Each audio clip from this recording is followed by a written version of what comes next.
چقدر از چشای یار می و پیرونه بگیم،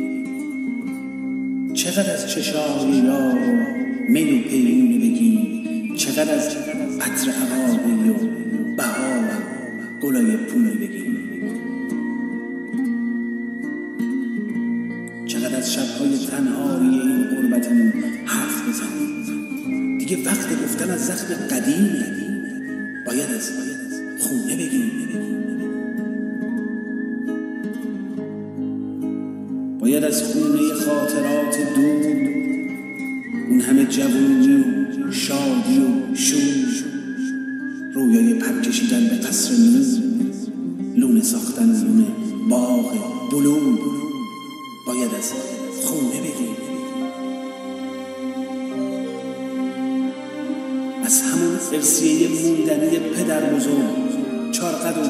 موی سپید و قصه مادر بزرگ، کمی از ماهی های قرمز اون حوض بزرگ، باید از دشمنی قدیمی برگ و برگ، باید از خونه بگیم. حالا اون خونه ما اسیر ویرونی شده، اون گرفتار غم